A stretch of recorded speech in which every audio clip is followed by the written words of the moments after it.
I think it should be obvious why many of us are very excited. We now have Holly, who has been an institutional stalwart and leader in internal medicine circles, now at the national stage and helping us in many of the challenges that we face in our collective work of caring for patients. So I'd like to give Holly another round of applause for a wonderful talk to get us started. I'd like to invite Dr. Manuel Paniagua to come to the microphone, please, to introduce our next speaker. There you are. Snuck up on you. Good morning, everybody. On behalf of the National Board of Medical Examiners, the organization that I represent, thank you. It's a real honor to be part of this Action Collaborative. I'm told that our next speaker favors a short, if any, introduction, so I will oblige him, and in the interests of time, I've had 30 minutes to hear about well-being through the clinical care continuum from Dr. Kevin Weiss. And Kevin is the Chief Sponsoring Institution and Clinical Learning Environment Officer here at the ACGME.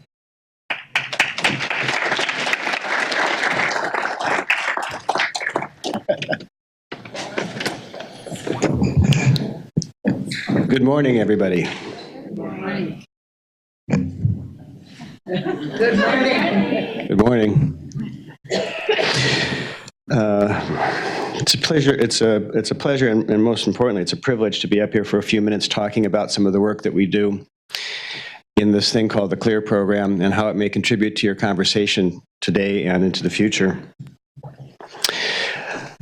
As you prepare for a conversation like this with the number of individuals who are going to be thinking about this and have been thinking about this, sometimes as you may as well, in preparing for these kinds of talks, sort of think about what's happening. And I was, this past weekend, up in our place about 2 hours north into Wisconsin, not far from where Holly grew up, where we have a pleasure and privilege of having a little bit of space, and my wife and I were planting a new tree. It is a golden shadow pagoda dogwood. Now, many of you who are here are gardeners would know what that is. Many of you may not. I didn't know until I just saw it at a local nursery, and we just fell in love with it. It was beautiful. It's small still. It's going to grow, but we saw what it was, all the potential there, and so it was time to plant it up on our property. Of course, this weekend, I think you may know it rained a bit and more. But it was time to plant. I had my brother-in-law who were there to help me. And so much of the time was set to figure out where we're going to plant this tree, find the right setting for that pagoda to grow and be nurtured. And we started digging. We found the right spot, enough shade, enough sun, good relationship to other trees, and started digging and found ourselves in clay.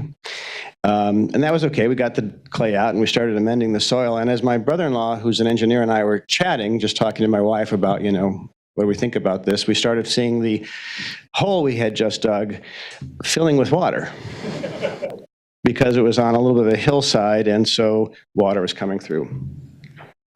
And we sort of said, well, let's just sit here for a little bit and watch the water in the hole that we've dug with the tree that we're going to plant, and maybe it's going to just subside. And as we watched, it got bigger and bigger, and I, at one point, joked to my wife, said, I think I see a fish in there. So we had to decide what to do there, because we had something we wanted to put in the soil and grow and nurture, but the environment wasn't going to allow us to do that. And so we had a choice. We either had to amend the place we're going to put it, and my brother-in-law, being an engineer, had a real good set of ideas of putting in a wall there with some rocks and putting some drainage and such. We ultimately decided to move it to a different spot. Some environments are just too hostile for young growing things. I bring that to your attention because to me it was just a reminder, in nature, the environment is sometimes the unspoken space that actually does shape everything for the possibility of growth and nurturing. And as we get into these very complex and complicated issues that create a lot of language around the environment, it really, to me, is as simple as thinking about that space that makes it possible to be growing and nurturing. We look at the end result of that. It's not very pretty to look at the big hole with clay, but sometimes it's important to think about that. That's what CLEAR kind of does. We just walk in and talk and figure out what the environment looks like.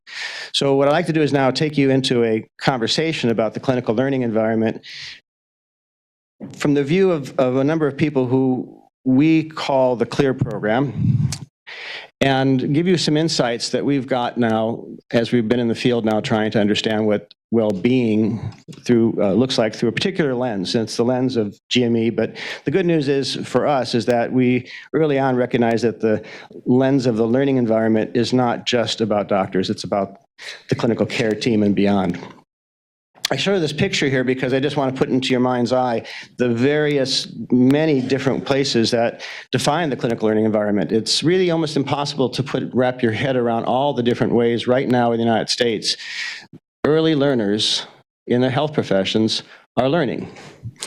And what that environment that surrounds that learning process looks like, we can't do it in the aggregate. We have to start to parse it out visit by visit, conversation by conversation.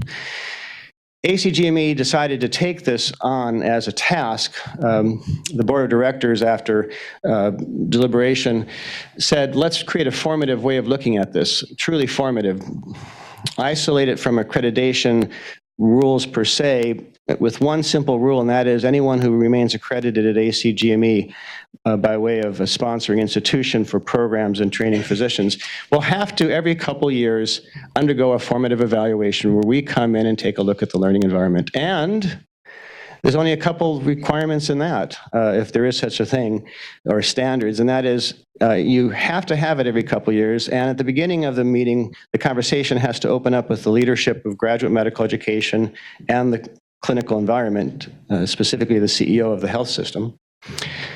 And at the end, when we've finished the visit, we have to debrief the same group of people.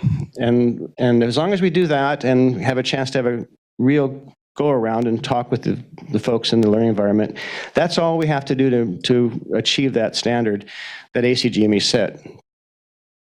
We started this in 2012, so it's relatively new.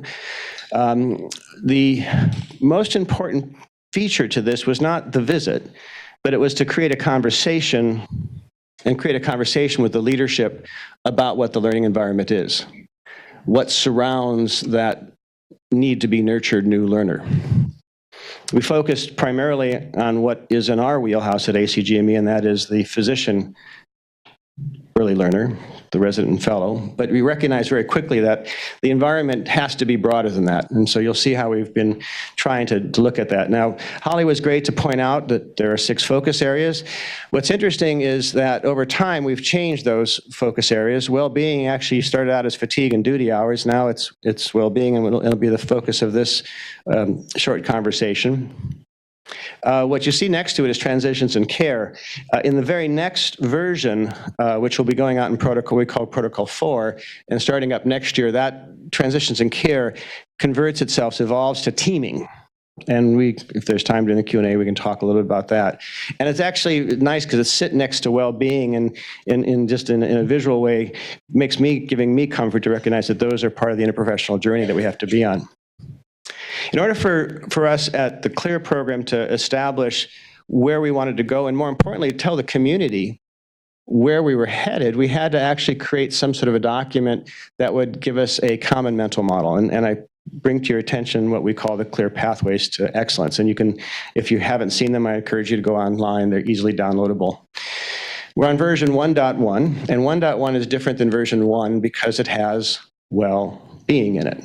We started the journey of well-being almost in 2012 by accident, because when we started to look at those first round of visits, we sort of said, there's something here that we need to be looking at in the environment that we haven't tapped into just by looking at a narrow construct of fatigue and duty hours.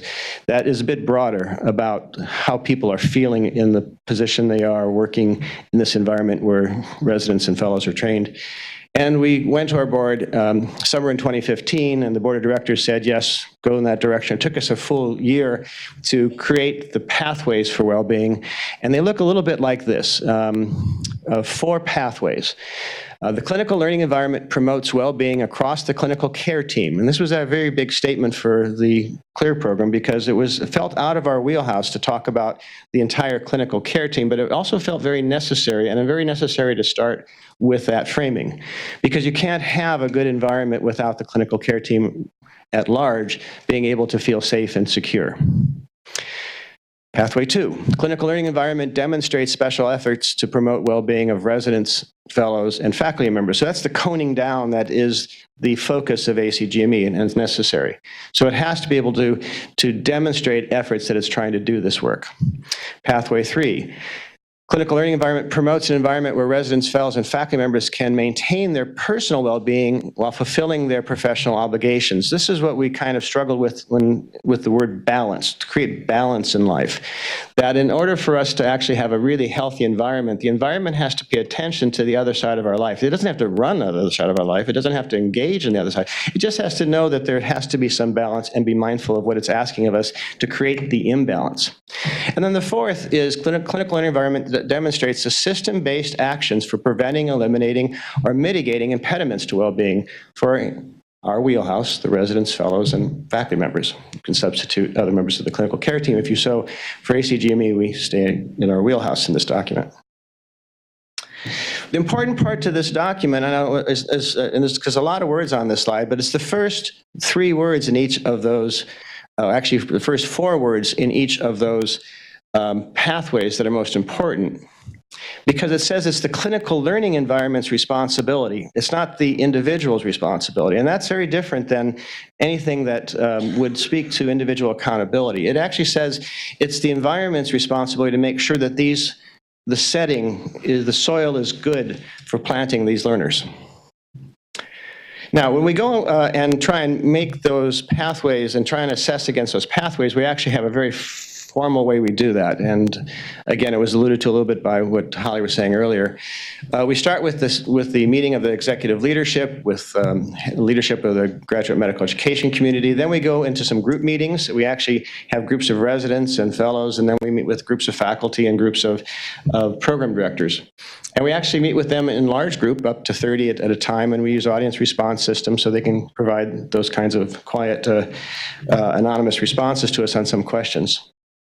We also have some other special meetings with groups, and the one group we meet with is the safety and quality officers.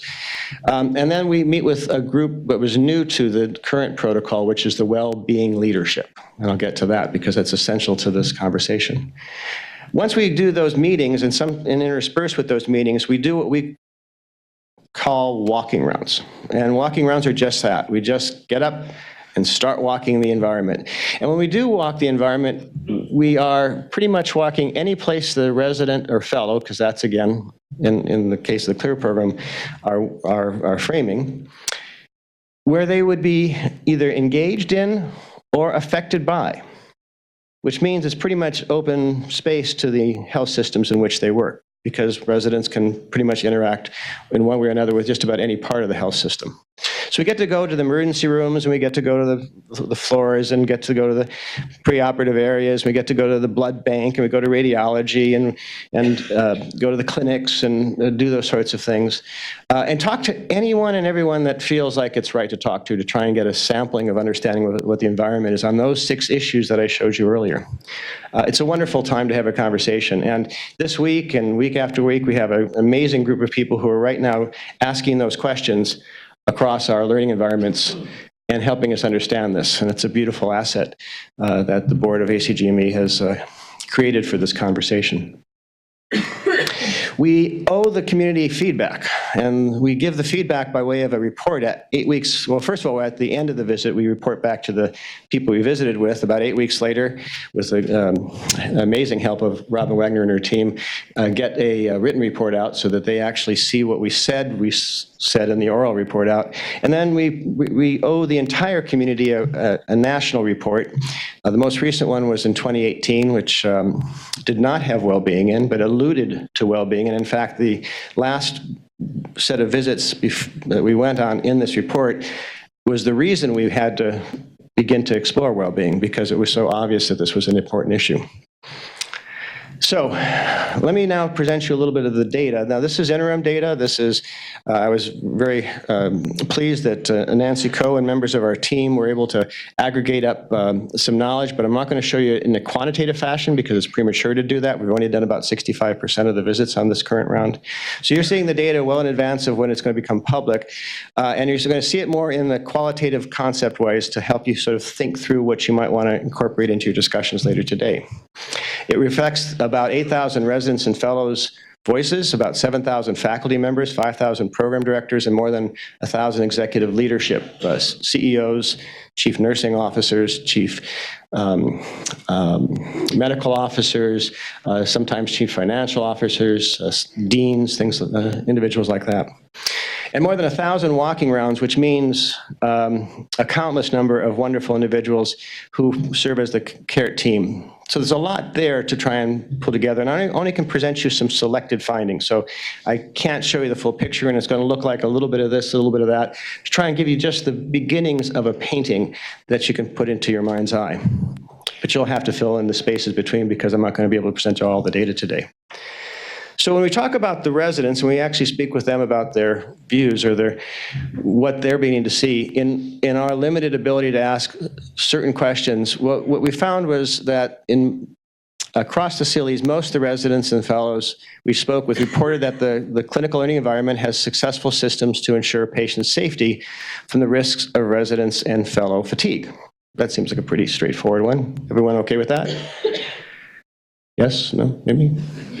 Feels okay.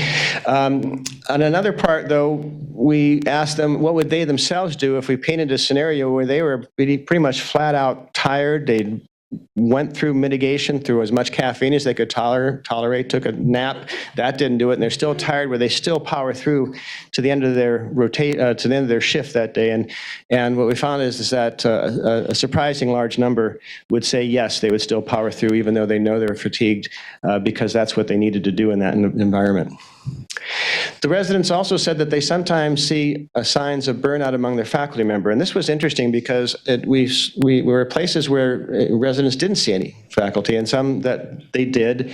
And it often created interesting conversations about what that looks like within faculty.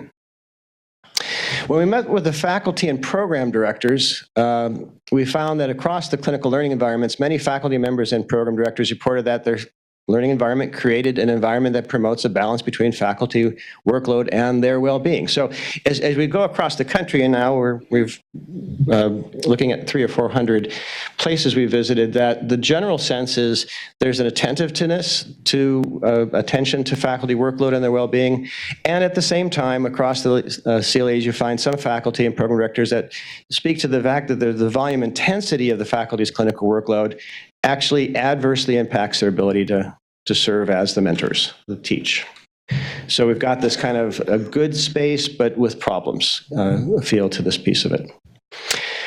The well-being leaders meeting was pretty novel for us. We didn't know how to convene a conversation on well-being. And what we said to each of the places we visited by way through our anchor to that conversation, which is the DIO, the designated institutional official for GME, we said, can you construct a group of people who are your leaders in your environment, who are leading the way in well-being? Because we didn't know if there'd be a title for these folks. We didn't know if there'd be a formal, every place was going to look a little different because it was the first time we were doing this.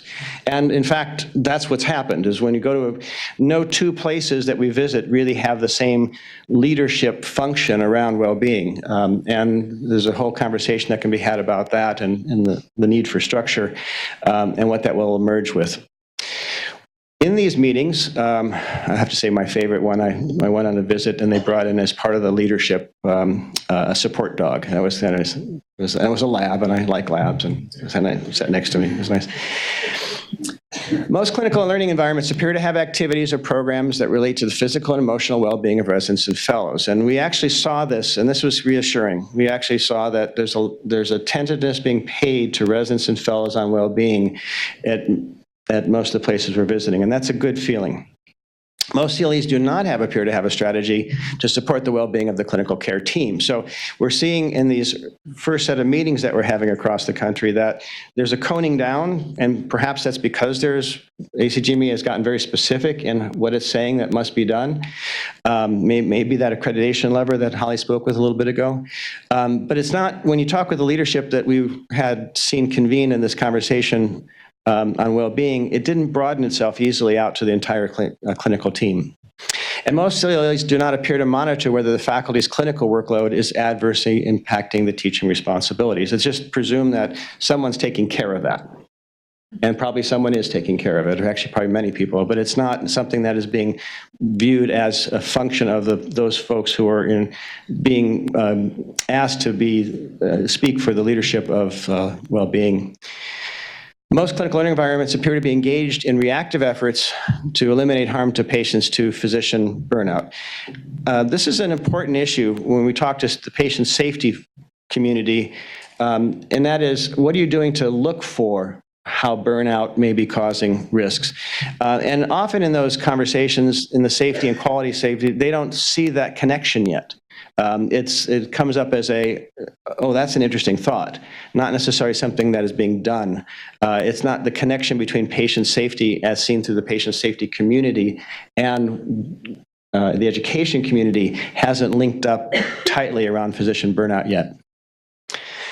And then on walking rounds, this is where we got a chance to talk to some of the other health professionals. I'll focus a couple thoughts on nursing in particular, since we tend to sample in nursing, but we do talk to social workers, we talk to pharmacy, we talk to radiology technicians, pathology technicians. It's a great mix of wonderful individuals across the professions. That the focus when it comes to at least nursing is on individual responsibility and emphasis on resiliency. What efforts that they see focus on these, and that well-being remedies are often a benefit that's offered by the health systems, but it's very hard to try for them to access it because they don't have the time to do it. So that there's a mismatch between what's being offered, sort of work imagined versus work done kind of issue. And this harder part was the frequently hearing of learning about nurses' fatigue and burnout. And it's an interesting, when at least I've had a chance to talk with some chief nursing officers, the whole idea of the 12-hour shift movement across the country and how that's changed nursing pretty dramatically. And then what are called, and I hope I get the vernacular right, travelers, where a lot of systems are depending upon traveling nurses to kind of fit in. And if you have nurses who are traveling in and spending time for a few weeks on a unit, and you have residents who are traveling, spending a few weeks on a unit, you've got basically everyone's just traveling through that unit with some other structures that are happening most of the time, probably very competently, but sometimes things can go wrong when you've got that much that Brownian motion going on in their staffing. When we look at the executive meeting, so this is the meetings where we talk with the executive staff, the CEO, his or her C-suite, we often refer to it. Well-being is commonly viewed as important. There doesn't seem to be a question about that. And the leadership see this as important. And it's easy to see that there's an issue that they see, they feel like it's a problem that they need to address. The programmatic solutions are directed primarily at individual impact and accountability. I abbreviated, that's my abbreviation, the 3 R's. I'll speak to it in a moment. The 3 R's are to recognize, to repair, and then to create resilience. Commonly see workforce through a productivity lens, such as RVUs, or number of patients to be cared for, and not number of patients served. Thinking about what the patient care experience is, but rather to make sure that the transactions are happening. Not a good way or a bad way, it's just that's the language that seems to emerge as the forefront language. It's uncommon in those interviews to see that for executive leadership to see the work primarily through the well-being lens of managing workload expectations, workload capacity, human potential. It really boils down to productivity in when one looks to the measurement piece. Again, at the same time being extremely attentive to the other issues of seeing this as an important issue, particularly since the whole function of an organization, as we hear from them, is dependent upon a workforce integrity and a healthy workforce. So they're struggling with this issue in a very, very sincere and important way. It's very unusual in these visits to hear of discernible efforts to build capacity through system-based solutions, and even more seldom to see if there are system-based solutions, if they're happening across the professions of the clinical care team, which is, again, probably in the wisdom of the collaborative. That becomes the driving force to think about. So for us here at ACGME, and we're still early, we still have about a third of our visits to do for this current round, it seems that we're kind of hovering around pathway 2 with a lot of momentum and moving towards excellence, and we're not seeing, at least, and this is my interpretation, not even my entire team's colleagues' interpretation, that we're touching on pathway 1, 3, and 4 with any real great success yet. But that's okay. This was the first time into the conversation. It's the first time to learn this is a diagnostic more than anything else visit. It's not one that we'd expect to see solutions on. So I'm going to now shift gears with that because I've given you a lot of bits and bytes of a few selected findings from different places, and how do you synthesize it? Well, you're all going to synthesize it in your own way. Here's my thinking, so I'm just going to, it hasn't even passed through our team to see what their thinking is, so you may like it, you may not, but at least this is kind of, there's a whole spectrum of activity that's happening around individual responsibility and action. And there's a whole other piece of this that has to do with the clinical environment or system-based responsibility and action to this problem. Let me go a little deeper into what I'm saying by these two pieces of the spectrum. So if you look at individual responsibility, this is the individual awareness. I as a practitioner, I as a resident, I as a faculty member, if I was a physician, could be any of the professions. I'm aware of the issues around well-being and burnout, and through my own personal vigilance, I'm able to maintain that as a balance, as an equilibrium. This is the health system, the learning environment saying you have a problem and we have a way to assist you in your problem. And that's not a bad place, a good place, it's a place of start. Then you move to a more advanced spot where you have individual resilience is part of the solution, and learning environments are beginning to work in this space where they're saying you're at risk for having a problem with your well-being, and we have ways to assist you. So they're moving up the scale, but it's still about the individual. What we have on the system base is the next phase of clinical environment resilience. This would be equivalent to something like, we are creating risk here in the workplace for you, and we're going to try and find ways to protect you and the patients for this. So it's saying we're beginning to think about how to minimize the risk that we're creating for you. And then finally, which I think to me is the brass ring, I guess would be, the gold star. The clinical environment is in the prevention and control business on this far end of the spectrum, where we have problems in our workplace. We're continually redesigning the care processes to eliminate this risk of challenges to well-being for both the patients and caregivers, so that it becomes front and center of executive leadership, middle management, frontline work, all the work across the organization all the time. So if I were to take a look at this, it's in the individual responsibilities. To me it is, and again, this is my language. You may have other languages. This is to provoke some thinking and maybe some discussion later. In the individual side, it's recognize when we have a problem with an individual as a problem. How do we quickly take that person and help them so that we protect them, get them back into move, and then create resilience so that they actually have some sort of a bit of a space of protection. On the environment, we see very few apparent efforts in this nationally, and few CLEs are organizing currently to address the issue from this side. Again, wisdom of the collaborative to take this on with the study group. And if one allows me for just a moment to take the exercise and saying, where would I put, based upon what I've seen and heard from our team at CLEAR thus far in our cycle where we are, I'd kind of put the arrow kind of about right here. And I think that's arguable. Anyone on our team might want to move that arrow one way or another. It definitely isn't into the right side of that diagram, and there's definitely very solid momentum on the left side, which is a good thing as well. It's probably the most important spot to start with. So some of the potential lessons learned from this preliminary exploration. So again, we're in the space of me trying to sort of synthesize from our team what their thinking is. So I would say I'm speaking for an individual here, not for the whole team, because we haven't had a chance to do that synthesis yet. And we're still a third of the way through, so we don't want to do it too prematurely so that we get it wrong. But I think we're seeing efforts to improve well-being are not commonly seen as professional integrated in the performance of our clinical care team. I think that we really need to take a very solid effort to make sure that as we're doing the good work as we are in this well-being, that it is always thought of as an interprofessional problem from the get-go. And if we're starting to see activity in one part of the healthcare team where we're seeing progress, we should be asking the question at the very moment, and what's happening to the other part of the healthcare team? It's that environment at large that we have to kind of think about. The health system leadership are challenged here, and they're trying to do the right thing, but they don't have a clear set of what best practices are for the environment and what are cost-effective and what are sustainable. So they're without a real help from the community here.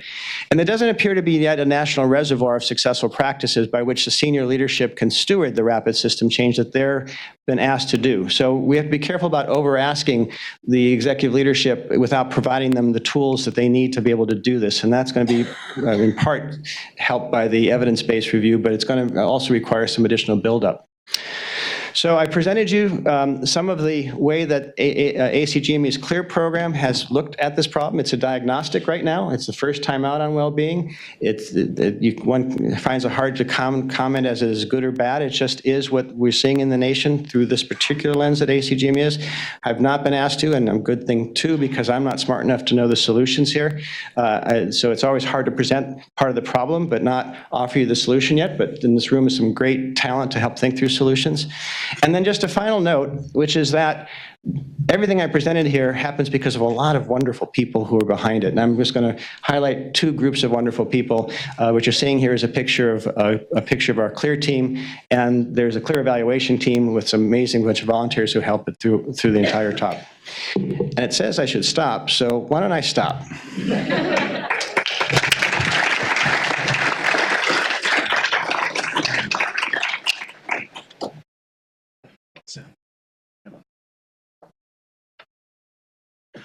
Thank you, Dr. Weiss. That was very intriguing, and certainly as a former program director, it was really gratifying. My last stop was the first CLEAR visit at our institution, and to see some of these themes that we saw resonating through your data it's really nice to see. I've been told by the staff and the AV folks to please, if you can, make your way to the mics if you have questions. We have a little bit of time, and I'd like to start us off if I could.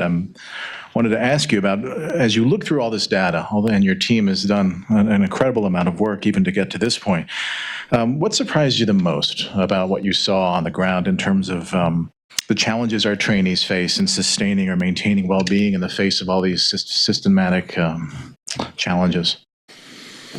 Yeah.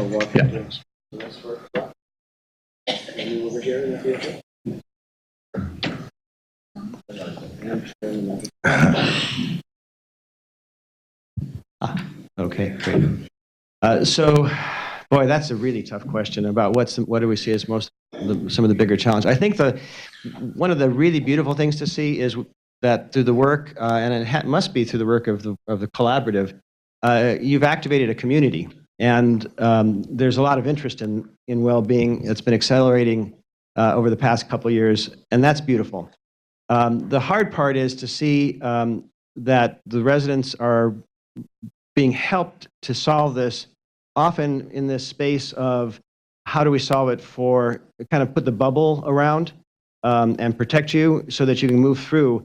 And that feels like a very interim solution, that we have to remove that bubble and know that it's safe and nurturing for them to be in that space. And so I don't know how much time we have before people begin to think that is the solution, that it's the individual side and making it really good and strong. I think that we have the momentum now that if we begin to work on the system solutions and dig deep into that soil, that will be a real benefit to the residents who are, as we meet them, are very excited about this area. Thank you. Let's start with this mic here. Hey, Kevin Hillenburston, Council of Medical Specialty Societies. Thank you for your insights in this incredibly important program. I just have one question about the C-suite interviews, which I think are really critical to this discussion. I think there's a bit of a dissonance between attention to well-being and then ultimately what the C-suite dashboards look like and the way they're all getting paid. Is there any thought to looking, in fact, at what kind of dashboard elements they're actually beginning to look at in terms of, are they assessing well-being on a regular basis? Are they looking at staff turnover? Are there a set of metrics that you can actually infuse into the way the C-suite looks more broadly, rather than we're paying attention to this issue, we've got programs in place, which I think are important, but not enough given how much they're driven, as you and I know well, by that bottom line. Yeah, I think, Helen, you're a wonderful comment. And I'm preface it by saying this was our first foray into this, and we didn't know the questions to ask directly to try and elicit what you raised. So we get it anecdotally. It's pretty evident that you can't run one of these health systems without looking at turnover rates and workforce engagement surveys. Those sorts of things are in place, and they have been in place. What we find often again, through the lens that we look at is, our residents, part of that, the answer is not consistently by any means when it's going there. So you're looking at least part of the team. We, in our first round, have not explored that deeply because we didn't feel we could walk very firmly into that area because we were in the first exploration. I suspect in the next protocol, as we revise it, being wiser about that, we can ask those kinds of questions and get more detail there. Thanks. Thank you. Let's go over to the right here, and then we'll go to the middle. Hi, John Ripp. I'm the Chief Wellness Officer at Mount Sinai in New York. Thanks for a great overview. I'm struck by the dynamic of the clear visit that between the conversation, as you put it, and sort of the accreditation lever, and the extent to which you're on one end or the other when you make your visits. By the way, looking forward to your visit at our site in a few weeks. But to that point, and maybe more on the conversation side of that, I'm curious the extent to which you feel, I guess, perhaps some degree of responsibility to share best practices, share examples of institutional approaches, of which, by the way, there's a growing number. I think the number of chief wellness officers is up to about two dozen now in just about 2 years. So there's a lot of examples of ways in which institutions are taking approaches. And do you feel some sense of a role in sharing not only approaches like that, but also as the evidence emerges, perhaps from the consensus report about what interventions work more than others? I'm thinking system versus individual approaches and that very dicey, back and forth. What are your thoughts about how you'll be interacting in that way over the next few years? So I think this is what I've got enough mics here to.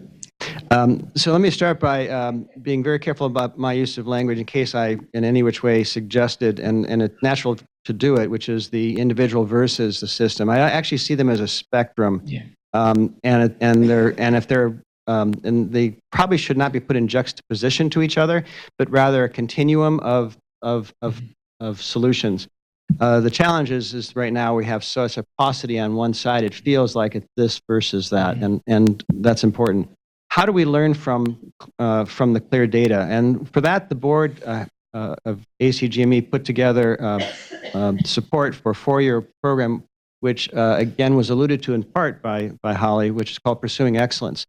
And the idea was that ACGME should not be in the place, since we're the accreditor, of declaring best practices, because it's not a balanced voice that we give to the community. If we say this is a best practice, everyone will just assume that that's going to be a future requirement as a potential. So we said, let's create a community of learning and see if they can create successful practices, and then let them talk about the practices. And Pursuing Excellence has done that around patient safety. We're doing that in healthcare disparities, around quality improvement now by way of learning collaboratives, and a bigger one called the Innovation Collaborative, which actually was what the Ignite program came from.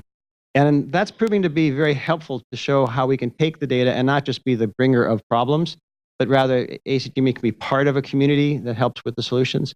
I think, though, that's the latter piece, which is we have to be just part of that community. You all, as a bigger community, actually can do this in a bigger and better way than ACGME could ever possibly do it. So we're kind of doing proof of concept of how to use the knowledge from CLEAR to build learning opportunities and shared learning networks. And we will likely continue to do something like this into the future. We're hoping to actually have a bigger program move forward in the next year or two. At the same time, the real win would be as if various other organizations, particularly those in the room here, who have the levers to sort of think about what kind of collaborative learning opportunities can we create around the learning environment that either uses CLEAR data or creates data that's more directed to the membership of your organization, to focus on, I'm going to go back to that wonderful dogwood, not the dogwood, but the soil in which we're planting that dogwood. Thank you. Middle mic. I thought you covered it extremely well. I think you're a trailblazer, and I'm in admiration. I also need to declare a conflict of interest. I'm part of the team for the conceptual model. So everything to me moves to the patient. And I don't hear that in your discussion until you get to the systems. And if it gets to the patient, then it gets to C-suite, and it gets to turnover, and it gets to collaboration interprofessionally. So I'm missing that piece even at the individual level as well. I hear it at the systems level a little bit, but not even that individual. It hits the patient. And the question is, we don't even know how much it affects the patient. So thank you for that. We've had in mind the patient's voice from day one. With the CLEAR program, we declared that from day one, but we said we don't have a ability to do assessment in a fair way. And we decided in the past year it's time to take that action, that the CLEAR program knows what it's trying to do and the community is beginning to understand what we're trying to do. Now let's approach the patient. So we've just put in play the piloting of our patient sub-protocol. I had the privilege of being on the first visit for that protocol. And what we did is, in the language that I can best see, was we broke through the proscenium. Again, the classic stage has a proscenium that there's the audience and then there's the actors. The CLEAR folks went through the patient's room door and sat by the person's bedside, because to us as CLEAR visitors, they're not patients, they're people who are getting care in a learning environment. And you'll be hearing more about that protocol, because that's will be part of Protocol 4. We'll have a patient sub-protocol where we'll be starting to get the patient's eyes and voice to how they're seeing the other piece, because it's the missing piece till now. So thank you so much. Thank you. Hi, Allison Jones with American College of Occupational and Environmental Medicine. So I applaud ACGME going into this area. And one of the components that, from an systems engineering standpoint, that we look at that's very critical, and so there's a large body of research around this, is really assessing hierarchy of controls.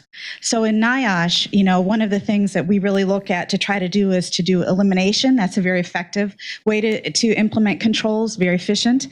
Substitution, then the next one would be engineering controls, and then administrative controls and personal protective equipment. So the concern that I see, just kind of in looking at this from a helicopter view standpoint and an engineering standpoint, is, how can we, as my previous microphone speaker pointed out, how can we incorporate components of system management so that we are able to translate what we're trying to do into economies of scale in terms of trying to help patients and systems be efficient in what they're doing. Because all of these things that we're talking about, we're really looking at lagging indicators, right? We really need to be focused on upstream indicators and leading indicators and coming up with metrics that align so that they're aligned self-interest, not competing self-interest with the systems where, residents are employed learning their craft. I couldn't agree more. I think our team would agree the same way. I think if you, or at least for the moment, have that mental model that I showed of the spectrum with the individual and the system, you need to have the individual responsibility covered, because that's protecting and protecting the people who may be most vulnerable when it comes to well-being. And you have to have that solidly in place. but that's not the solution. That's actually that's the effect of a system that's not working the way you want it to. So almost all the energy has to go upstream. And the tools we need to do are not just tools in medicine and medical education.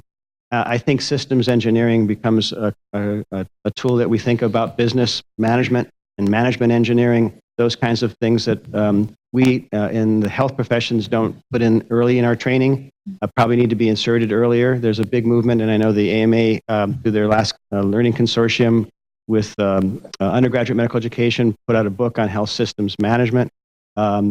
It's those sorts of things that help create the vernacular so that the health professions can talk with other professions.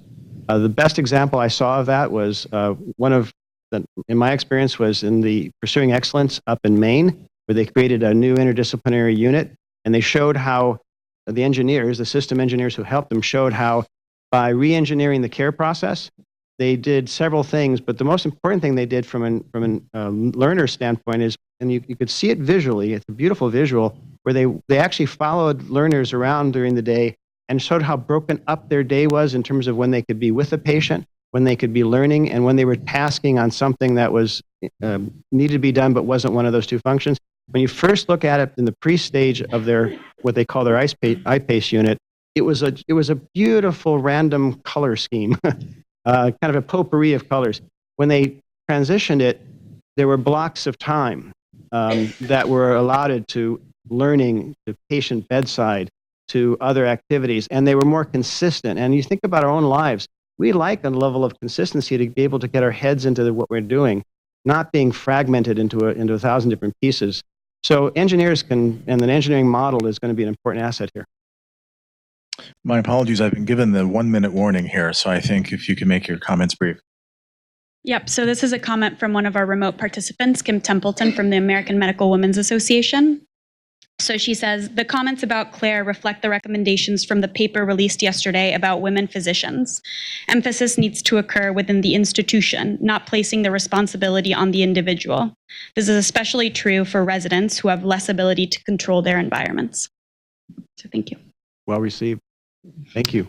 And finally? Just very quickly, did you have or do you have patients involved in the protocol that you're using for your evaluation of the patients? And if not, is that something that you would consider? Well, what a sweet spot. The answer is we've built it through an intense amount of patient engagement, and we can offline go through that process. It's been it's taken us about 12 months.